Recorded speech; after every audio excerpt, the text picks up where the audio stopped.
Good day po, bali ito po yung nag-inquire po kami sa Transfer It Store. So una po dito is nag-inquire po muna kami.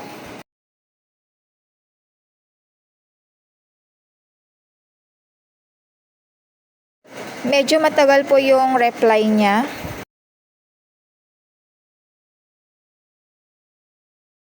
Then dito po nag-ask na po siya kung paano niya po kami matutulungan sa inquiry po namin. Then dito po nag-send na po ako nung kailangan ko.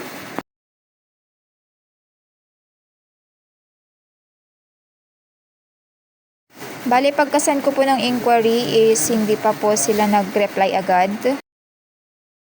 So yan po, naghintay po muna ako ng reply nila.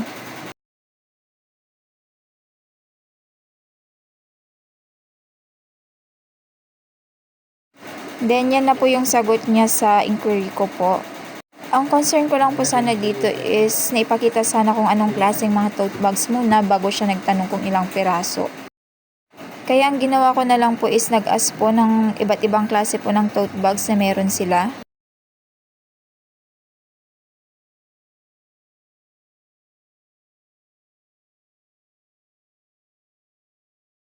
So ito po, nag-send po sila.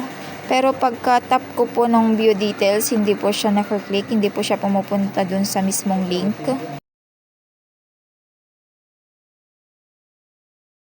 Bale, pagka-send niya po ng details, agad po siyang nagtanong kung para saan ito.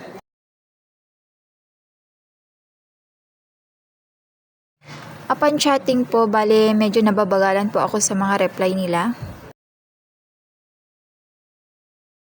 Then, sa part na to, nagiging specific na po siya sa mga reply.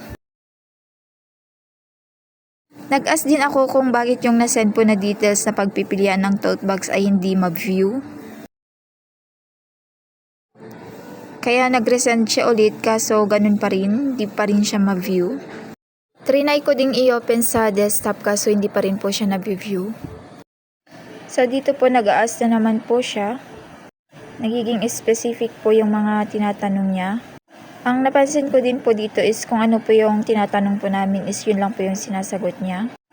Parang wala pong mga suggestive selling. So dapat po mag-inquire po ng mas maaga since medyo mabagal po yung reply. Lalo na po kung rush order po ito.